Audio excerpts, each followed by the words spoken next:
महाराजास college से graduation किया, BSc किया। ये मान के चलें कि जैसे कोई आखिरी मौका हो और पूरी ताकत उसमें झोंक दें। कोई बात नहीं, जीवन में भी बहुत सी राहें और अभी बाकी हैं।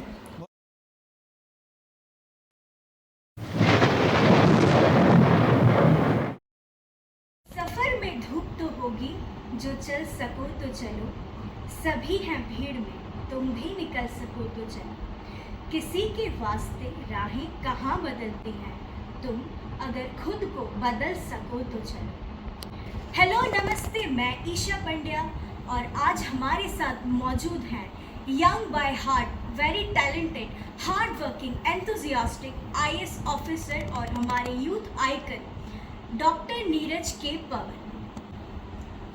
आपने मुझे इस इंटरव्यू के लिए चुना, आपको धन्यवाद। Thank you so much sir. Sir, आप बहुत ही कम आयु में आईएएस ऑफिसर बने, कृपया आपकी जर्नी के बारे में बताएं। ये बैच का आईएएस ऑफिसर हूँ और मैंने महाराजास कॉलेज से ग्रेजुएशन किया, बीएससी किया 95 to 98। देन 2000 में एमएससी किया क्लिनिकल साइकोलॉजी से और 2003 में आईएएस ऑफिसर बना। It was my second attempt और तब से ये लगभग 21 साल हो चुके हैं। और मेरे जो ग्रेजुएशन के सब्जेक्ट्स थे वो जूलॉजी, बॉटनी एंड साइकोलॉजी था।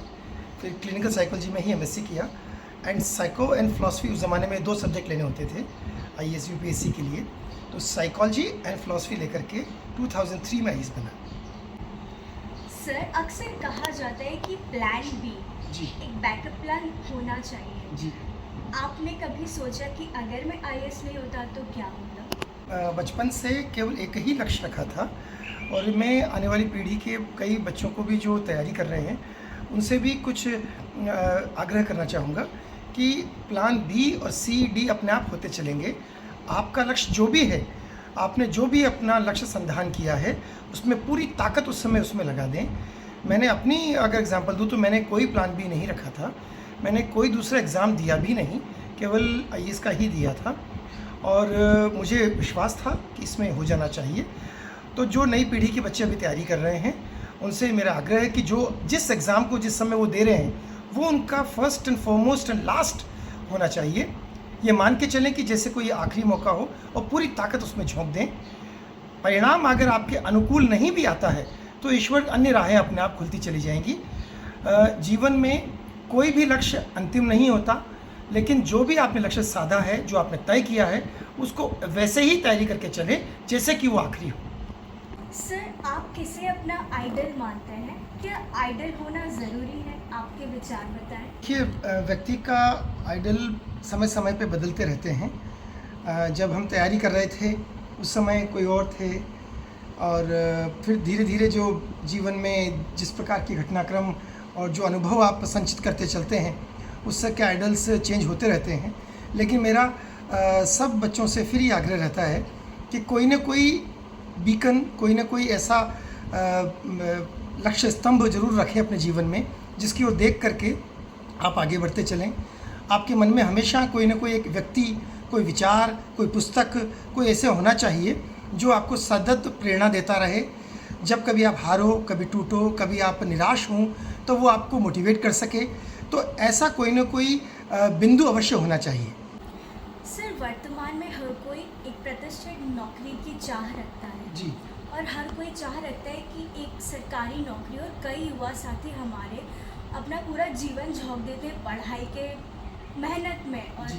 दिन रात मेहनत करते हैं और अपना रिजल्ट, अच्छे रिजल्ट्स की उम्मीद लगाए बैठते हैं जी। और अगले ही दिन खबरें आती हैं कि पेपर लीक स्कैम्स और एग्ज़ाम रद्द हो चुके। ऐसे में अपने आप को मोटिवेट कैसे रखें और कैसे अपना मनोबल बनाए? 2 बिंदु इस आपने उठाए हैं कि बच्चा तैयारी करता है, पूरी मेहनत करता है, एग्ज़ाम देता है और फिर कुछ ऐसी घटना हो जाती है, या तो पेपर लीक हो गया या एग्ज़ाम निरस्त हो गई, तो डीमोटिवेट होना, निराश होना स्वाभाविक है। लेकिन मैं आपके कार्यक्रम के माध्यम से सभी श्रोताओं से, सभी दर्शकों से आग्रह करना चाहूँगा कि समाज की, परिवेश की हम सबकी जिम्मेदारी है कि अगर ऐसे बच्चे हमारे पड़ोस में कहीं डीमोटिवेट हो रहे हैं तो उनसे कहें कि कोई बात नहीं, जीवन में भी बहुत सी राहें और अभी बाकी हैं, बहुत सारे नए पथ अभी और बाकी हैं जिन पे वो चल सकते हैं। और जो भी घटनाएं अभी पास्ट में हुई हैं, उन पर सरकार ने कड़ा एक्शन लिया है। आपने देखा होगा कि काफ़ी सारे लोग जो इसमें इन्वॉल्व थे, काफ़ी गिरफ्तारियां हुई हैं, काफ़ी सारा शुद्धिकरण की प्रोसेस हुई है। जो हमारी भर्ती एजेंसीज़ हैं, यानी कर्मचारी चयन आयोग और जो आरपीएससी है, इन्होंने भी शुद्धता लाने के लिए काफ़ी सारे नए इनोवेशंस किए हैं। तो दोनों तरीके से काम चल रहा है। एक तो पुलिस अपना काम कर रही है कि डिटरेंट के रूप में जो इसमें दोषी है उनके खिलाफ कड़ी से कड़ी कार्रवाई हो, और दूसरी ओर वो प्रक्रिया इतनी साफ़ सुथरी और इतनी स्वच्छ हो कि जिसमें सब बच्चों को ये लगे कि इसमें जो भाग ले रहे हैं वो केवल अपनी प्रतिभा, अपनी मेहनत और अपने परिश्रम के आधार पर ही परिणाम पा सकते हैं। तो मुझे विश्वास है कि आगामी समय में जो भर्तियां होने जा रही हैं वो एकदम शुद्ध, एकदम स्वच्छ और पारदर्शी तरीके से होंगी। तो किसी को भी निराश या डिमोटिवेट होने की आवश्यकता नहीं है। जो हुआ सो हुआ। अब आगामी जो एग्ज़ाम्स होंगी वो एकदम पारदर्शी होने की पूर्ण संभावना है। आपको अक्सर एंथुजियास्टिक देखा गया है, आप फिटनेस फ्रीक भी हैं। आपके पॉजिटिव रहने का क्या मंत्र है? कि चलता हूँ कि जीवन में कुछ भी पूर्ण रूप से गलत या पूर्ण रूप से बेकार, पूर्ण रूप से व्यर्थ कुछ भी नहीं होता। आपके जीवन में कुछ भी घटनाएं अगर हुई हैं तो उनका कोई ना कोई महत्व, कोई ना कोई उसकी उपादेयता हो सकता है आपको आज समझ में नहीं आ रही हो, डॉट्स बाद में जुड़े। तो आज हम अगर कोई ऐसा कठिन प्रश्न जीवन ने आपके समक्ष रखा है तो उसको स्वीकार करते हुए कोशिश करें कि वर्तमान उपलब्ध संसाधनों से उसका जवाब हम कैसे दे सकते हैं। That is one. Number two, जहाँ तक फिज़िकल फिटनेस की बात है, मैं सुबह अर्ली राइज़र हूँ, जल्दी उठता हूँ, लगभग 3:30-4 बजे के आसपास डेली उठ जाता हूँ। और मुझे विश्वास है कि जो प्रभात के जो सुबह के 2 घंटे हैं, अगर उनका ढंग से यूटिलाइजेशन हो जाए, यानी 4 से 6 के बीच का जो समय है उसमें आप योगा कर सकते हैं, मॉर्निंग वॉक कर सकते हैं, अगर आप जिम के जाते हैं तो जिमिंग कर सकते हैं, कोई ना कोई फिज़िकल एक्टिविटी और कोई ना कोई आत्मिक वृद्धि के लिए कोई ना कोई एक्टिविटी की जा सकती है, ताकि दिन भर आपका पॉजिटिव रहे, ताकि आपको हमेशा ये विचार रहे कि कुछ और भी हमसे बड़ा नियंता है जो ये देख रहा है, जिसको पता है कि अगर मेरे द्वारा किए गए किन्हीं भी कृत्यों से कुछ अच्छा हो सकता है तो मेरे साथ भी अच्छा ही होगा। सर, आजकल देखा जा रहा है हमारी यंग जनरेशन एंटरटेनमेंट के लिए सोशल मीडिया पर निर्भर हो चुकी है। जी। और हम अक्सर देखते हैं कि युवा पीढ़ी जो किताबों से दूर जो जा रहा है। जी। आप बताएं, आपके इस बारे में क्या विचार है और आप अपना एंटरटेनमेंट कैसे करते हैं? बिल्कुल सही कहा ईशा जी कि सोशल मीडिया का हमारे जीवन में बहुत ज़्यादा इम्पैक्ट और दखलंदाजी, सही शब्द अगर मैं कहूँ, दखलंदाजी बहुत बढ़ गई है। इसको नियमित और रेगुलेट करने की आवश्यकता है। बिल्कुल अंधानुकरण करना, और चाहे इंस्टा पे हो, चाहे फेसबुक पे हो, चाहे ट्विटर यानी एक्स पे हो, या कहीं पर भी ऐसे सोशल मीडिया प्लेटफॉर्म को इतना ज़्यादा उसमें डूब जाना कि वो आपके दैनिक अन्य कार्यों को प्रभावित करने लगे। आपके जो रूटीन कार्य हैं, जो आपका कर्म है, जो मूल कर्म, जैसे आप विद्यार्थी हैं तो आपका मूल ध्येय, मूल कर्म आपका पढ़ाई करना है, उसको छोड़ के अगर हम सोशल मीडिया पे लग रहे हैं, अगर कोई आप ऑफिस जाते हैं तो ऑफिस का काम करने की बजाय आप सोशल मीडिया पे लगे हुए हैं, दुकान या कोई बिज़नेस करते हैं तो बिज़नेस पे ध्यान देने की बजाय आप ज़्यादातर टाइम अपना सोशल मीडिया पे बिताते हैं, तो ये गलत हो रहा है। इसको थोड़ा थामने की, थोड़ा रेगुलेट करने की आवश्यकता है। एंटरटेनमेंट के लिए सोशल मीडिया बहुत अच्छी चीज़ है, बिल्कुल सही माना, पर अच्छा तो और भी बहुत कुछ है। अतिरेक किसी भी चीज़ का गलत होता है। भोजन भी ज़्यादा कर लेंगे तो शरीर ही विद्रोह कर देगा।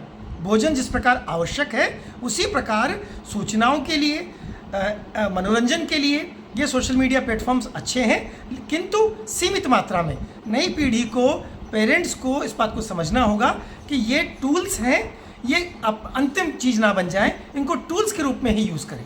अंत में आप हमारे युवा साथी को क्या संदेश देना चाहेंगे? आपके दर्शक श्रोताओं के माध्यम से मैं सभी युवा साथियों से आग्रह करूंगा। 2-3 मुख्य मोटे आग्रह हैं। पहली चीज़, आप जो भी काम कर रहे हैं उसे ढंग से करें, पूरी ताकत लगाएं, पूरा अनुशासन रखें, पूरे निष्ठावान बने उस कार्य के प्रति। आप जो भी काम करते हैं, आप स्टूडेंट हैं, आप ऑफिसर हैं, आप लेक्चरर हैं, आप डॉक्टर हैं, आप इंजीनियर हैं, गृहिणी हैं, जो भी आप काम करें उसको ढंग से करें, नंबर 1। नंबर 2, आप ये याद रखें कि इस राज्य का, इस राष्ट्र का, अपने ज़िले का, अपने स्थान का हम पर कर्जा है। हम अपने कौन से कामों से उस कर्जे को उतार सकते हैं, अपने राष्ट्र के लिए, अपने राज्य के लिए, अपने ज़िले के लिए हम क्या अच्छा कर रहे हैं। अगर हम सप्ताह में एक बार भी या महीने में एक बार भी इस विचार के साथ, और कुछ नहीं तो अपने घर के आसपास की साफ़ सफाई कर लें, और कुछ नहीं तो कहीं पर कहीं पेड़ लगे हुए हैं तो उनको पानी दे दें, कहीं पर कुछ गलत हो रहा है तो उसको टोक दें, उसको रोक दें। अगर हम इस प्रकार समाज को और अच्छा करने का प्रयास करेंगे, और इसमें न केवल सरकार की जो सरकारी अधिकारी हैं ये मान के चलते हैं आम जन के साथ, ये काम तो सरकार का है, सरकार के लोग करेंगे, पर आम जनता के जितने लोग हैं वो सब क्रांतिदूत बन करके और ये मान करके कि 140-142 करोड़ का देश हमारा अपना है और हमारे पर भारी दायित्व है कि हम इसके लिए क्या अच्छा कर सकते हैं। तो अपने लिए, अपने परिवार के लिए तो अच्छा करें ही करें, पर अपने समाज और अपने राज्य, अपने राष्ट्र के लिए एक एक छोटा छोटा काम भी करेंगे तो ये देश बहुत आगे बढ़ेगा। हम पूरी दुनिया में आने वाले 15 साल तक सबसे युवा राष्ट्र रहने वाले हैं, तो पूरी दुनिया की निगाहें हमारे भारत के युवाओं पर है। हमारे भारत का युवा कहाँ, कैसे, क्या कर रहा है, उस पर डिपेंड करेगा कि हम दुनिया को क्या देते हैं।